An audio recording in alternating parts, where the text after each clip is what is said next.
మీ ఫోన్కి కానీ మీ వాట్సాప్ కానీ ఏపీకే ఫైల్ కానీ కరెంట్ బిల్ కట్టలేదని ఏమైనా మీకైతే వాట్సాప్ మెసేజ్ కానీ వచ్చి వెంటనే డిలీట్ చేయండి. ఎందుకంటే మీకు చెప్తున్నాను, మీ మంచి గురించి చెప్తున్నాను. ఎందుకంటే మా ఫ్రెండ్కి ఒకరికైతే ఇలాంటి ఏపీకే ఫైల్ వచ్చింది, అతనైతే క్లిక్ చేశాడు. క్లిక్ చేసిన వెంటనే అతని అకౌంట్లో నుంచి అక్షరాల 87,000 రూపాయలు మాత్రం కథం, బాయ్ బాయ్ టాటా అయిపోయిందనమాట. సో మీరు మీ అకౌంట్ కూడా అలా జరిగితే ఇమీడియట్గా మీరైతే 2 అవర్స్ విత్ ఇన్ 2 అవర్స్లో అయితే మీరైతే 1930 నెంబర్కి అయితే కాంటాక్ట్ చేయండి. వాళ్ళైతే సైబర్ క్రైమ్ పోలీసులు.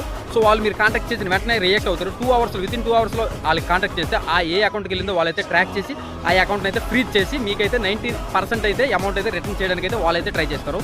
సో ఇలాంటి మరిన్ని సంఘటనలు జరగకుండా ఉండడానికి అయితే ఈ రీల్ని మీ ఫ్రెండ్స్కి, మీ ఫ్యామిలీ గ్రూప్లకి వాళ్ళకైతే షేర్ చేయండి. ఇంకోటి విషయం చెప్పాలి ఏంటంటే, అదైతే వీళ్ళు మెయిన్గా టార్గెట్ చేసేది ఎవరినంటే ఫ్యామిలీ మెంబర్స్ అండి. ఫ్యామిలీ మెంబర్స్ని టార్గెట్ చేసి ఒక గ్రూప్లో ఇలాంటి ఏపీకే ఫైల్ అయితే చాలా వస్తున్నాయి. సో నాకు కూడా వచ్చాయి అనమాట. సో ఇలాంటి విషయాలు ఇంకా చాలామంది జరగకూడదని మన వీడియో అయితే ఇందులో పెడుతున్నాను. సో ఇలాంటి మరిన్ని విషయాలు మీరు తెలుసుకోవాలనుకుంటున్నారా, మన ఛానల్ అయితే సబ్స్క్రైబ్ చేయండి. జై హింద్, జై భారత్.